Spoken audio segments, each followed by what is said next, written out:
Okay, everyone, welcome back to part two of our podcast on social media with our rock star Phoenix Ha. Again, my name is Matt Erickson. I'm the director of marketing with National Positions, an award-winning agency out here in Westlake Village, California.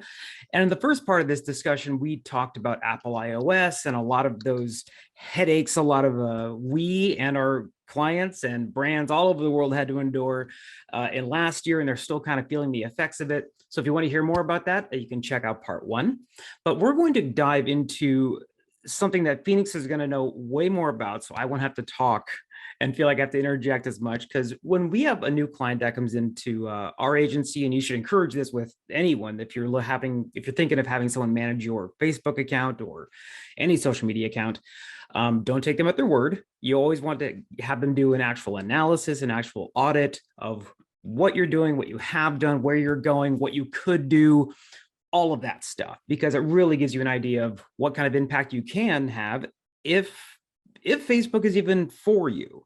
So we're going to go into, and the point of that is Phoenix runs almost all of these audits. Her and her team, her Rockstar team, runs all of these audits and sends videos out to new potential clients or even current clients on what they could be doing, so they know where they stand. So Phoenix, I'm going to let you jump into what are some of the most common things you see. It could be a current client or a new client when you're auditing an account. I know there's structure and testing and creatives, but I'll let you start wherever you want to start. It sounds like you've heard enough of my audits to know exactly how I go through the process. But yeah, exactly what Matt was speaking to is I have a rock star team. I think we start there, right? I have a team, and this I think is every business owner, every leader's dream, is if I tell them to do something once, they do it once, because that's the expectation they have of me. If they ask me to do something once, I will always do it. So it's this camaraderie and it's this collaboration, and it's a deep respect. And that respect resounds in our work. It resounds in our audits. It resounds in everything that we do. And I'll be completely honest. And I think a lot of salespeople, even anybody, like whether it be internal at National Positions or out, cringe when I say I'm very selective with what type of clients we bring in. And it is not an elitist or it's not like I only want this type of client type scenario. What it really comes down to is our core values of doing what's right and being results driven. So for me, if I look at your account and I go, this is probably not going to be a profitable endeavor, I don't want to have you exhaust your resources to hope that you fight against the grain. I have the experience that I have the experience of the team to know, hey, maybe this isn't going to work out for you. And this could be anything from, I'm sorry, I don't want to cut you off, but just you're fine. Clarify, this could be anything from, and it's not a knock in any way, shape, or form. It could be your business model. It could be your budget. There's nothing wrong if you don't have 2, 5, 10 grand to spend on a certain kind of campaign. It's not what Phoenix, and I respect her so much for this, is if there's someone who comes in, they may be a 3-month-old business and they really just want to hit the ground running. And just realistically, if the dominoes aren't lined up, or she can see that there's going to be, there's an impact and there's an opportunity, the last thing she wants to do is go, okay, great. She doesn't want to set you up to fail, and she doesn't want you to expend your financial resources into a place that may not work for you right now. Right. And yeah, it's exactly what you said, Matt. 100%. Okay, I'm sorry, I'll stop now. No, you're fine. I think the idea is that an agency always wants to get your money. And, to a certain extent, a lot of agencies might think of it that way. For me, it's like, I want to keep you as a client. I don't want to just have you as a client for the first 3 months. That's just, it doesn't make sense profitability wise on our end or your end. So if that's the case, I have to look at retention from different angles. And that all starts with an audit. Back in the day when I first started here, we used to do audits where we type them out. And like, Matt alluded to or spoke to directly, is we like to conduct audits where our face is in the bottom left-hand corner. So now, number one, you're getting used to who the potential account manager would be. Number two, you see our thought process and the value behind what we bring. And number three, you get to see what we see in real time. You get to see why I find this to be a concern or why I find this to be an opportunity. I like to condense it down to about 5 minutes, but let me kind of walk you through the main things that I see in these accounts that are the biggest mistakes. Okay. Number one is attribution. So I go into accounts that have so many campaigns running, right? But the attribution settings are all different. So what that means is back in the day, there used to be a time window of anyone who viewed your ad, or sorry, clicked your ad in 28 days, but viewed your ad in 7 days. This is how it's going to report to you. That was back in the day during the glory days. Now the default is 7-day click, 1-day view. So who clicked on your ad within 7 days and viewed it 1 day? Can I ask one question? Absolutely. Just because I do like to do this, I like to kind of be the lay person on this. And we will use a lot of acronyms, and we say attribution, we know exactly what we mean. Can you just kind of very short, just, when we say attribution, especially in Facebook, what are we talking about? Credit. So what attributed to a sale within what time frame? Okay. Okay, so the attribution, excuse me, setting between 28-day click and 7-day view means who clicked your ad within 28 days and viewed your ad within 7 days and actually transitioned into a sale. Got it. So then within that time frame, this is what is going to be reported to you.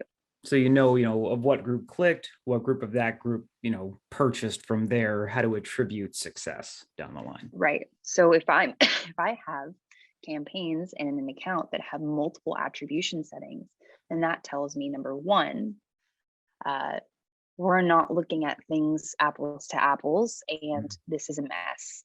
Why? If I tell you that I want 7-day click, 1-day view, so people who've clicked your ad in 7 days and viewed within 1 day, why would I look at that as the same of just 7-day click, no view?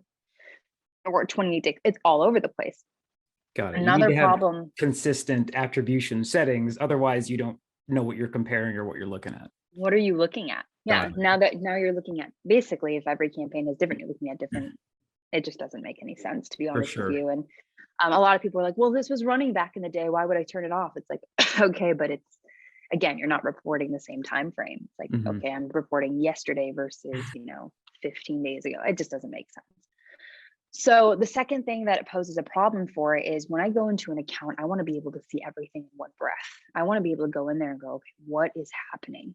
Okay, so if the attribution settings are different, there's no way to calculate totals. So for example, if I want to see how much revenue you brought in, I can't, because they will not populate at the bottom. You have to manually calculate all these things. Now, if your attribution settings are the same, it all calculates. I can see, okay, you have this return on your ad spend. This is how the account's doing, which is the second mistake. The third mistake are naming structures. Okay, so I have Phoenix, what's a naming structure? Great, you asked, Matt. Hey! This is why you need a team, or this is why you need at least somebody who is very educated within the space. So for example, if I'm going to scribble notes down on my notepad, I'm going to understand what I meant by the things that I wrote down on the notepad. But Matt might look at it and go, what in the world is this chicken scratch? Right? Maybe. It's the same, maybe. And a lot of agencies and independent people, if not business owners, will go in and name things that they think are something they'll remember. But I guarantee you won't remember. If you looked at it 4 months from now, you're like, what did I just do here? Okay, so naming structures are super important in terms of testing to be able to scale and know what was working and not working. It also is a great auditing tool for you. So for example, if I'm saying, it is an auto, which means auto placement, it can go to either Facebook and Instagram. Now I know it's going to both platforms.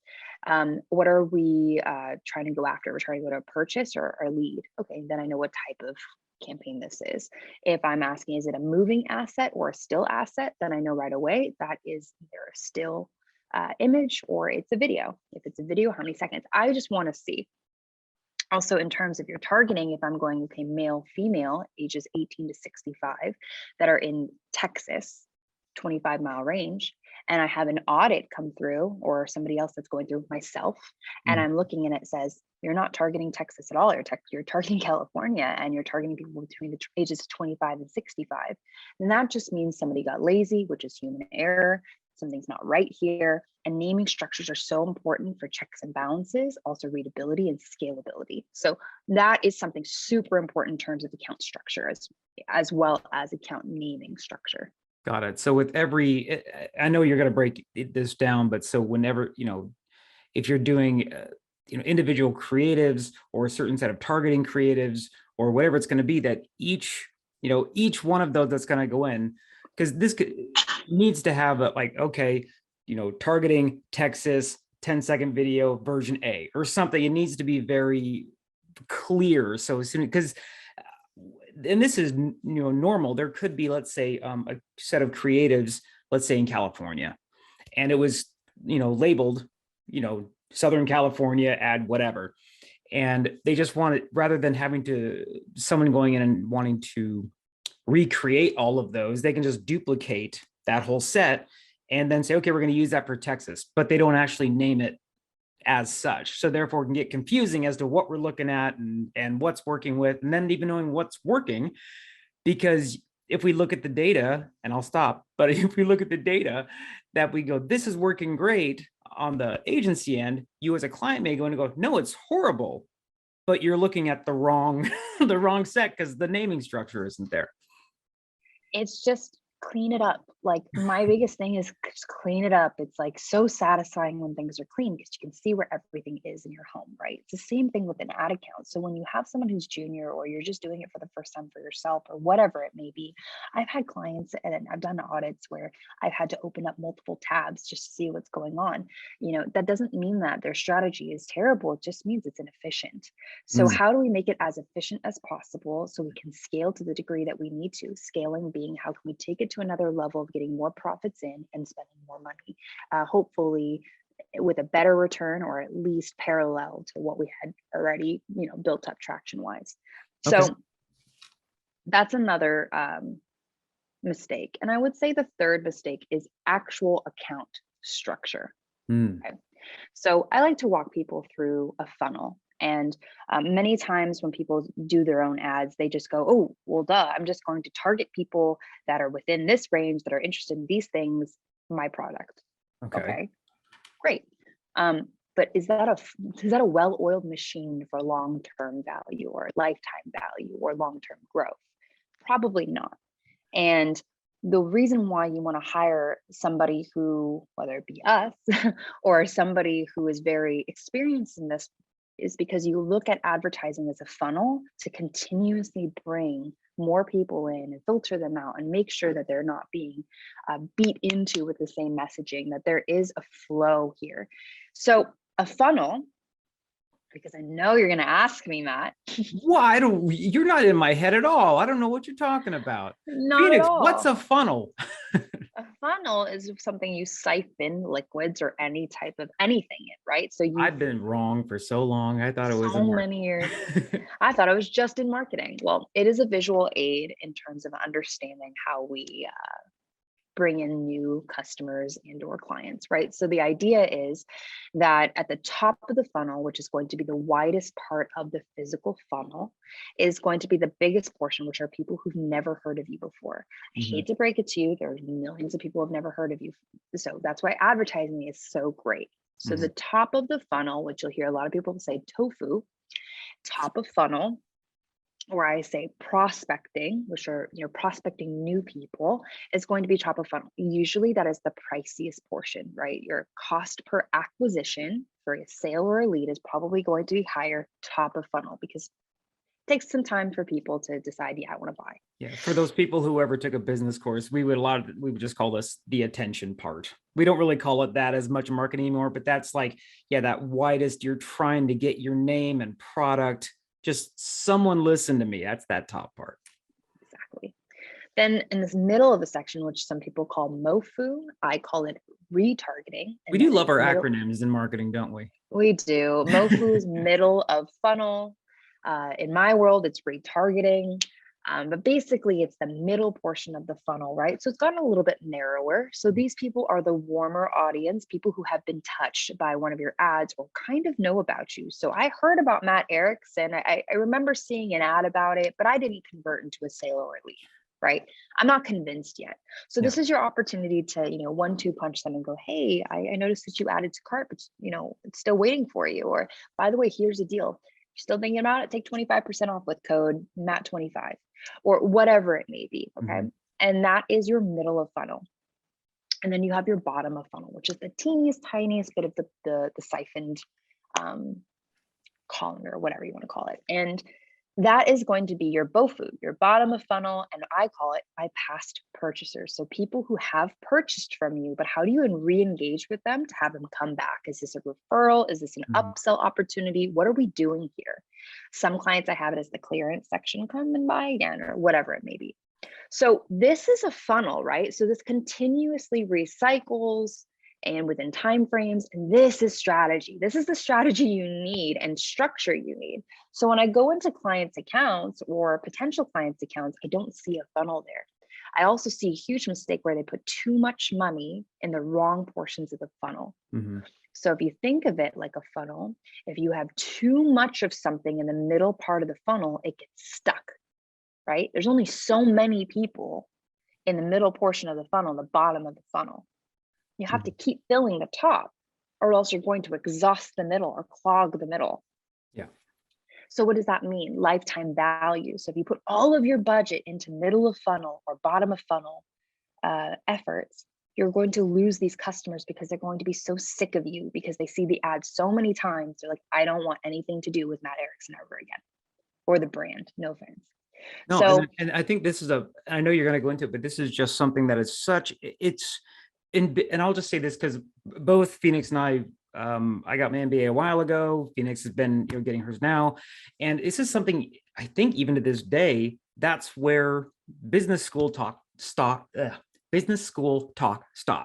They go like, here's awareness. And then in the business side, we call it nurturing. And then there's sales or conversion, and that's it. It's done.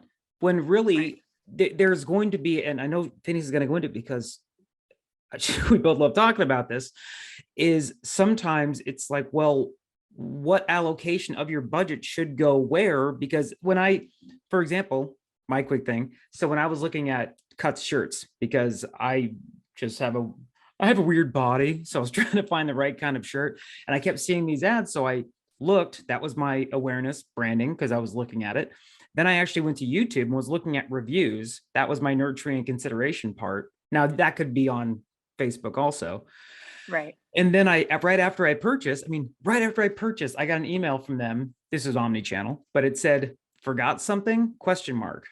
And I went, wait, what's that? And they had immediately sent me, oh, if you forgot something, here's a 20% off this. So they immediately were like thinking of the lifetime value. How can I get them coming back? Which is such a huge part of what people just overlook. Yes, there's a continuous funnel, but Phoenix, I know you're going to go into it, and I'll stop talking, is that it's how do you maximize all of those and not just churn and burn all the time. Right. And I have a lot of, that's kind of made me the black sheep in this industry in terms of what part of the funnel should be the lowest or the highest return.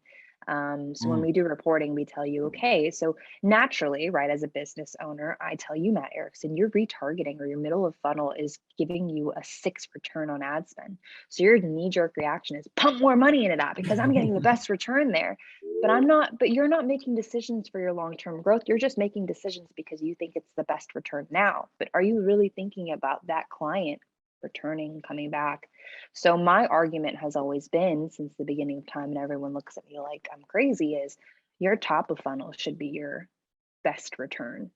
And if it's not, then we have to continuously strategize your top of funnel to be better messaging and more broad. And what can we do, especially in the iOS 14.5 space, which is the solution I was speaking to, is these mistakes. There are solutions, there's adaptability, but my argument is always get better, be better. And you're only competing against yourself.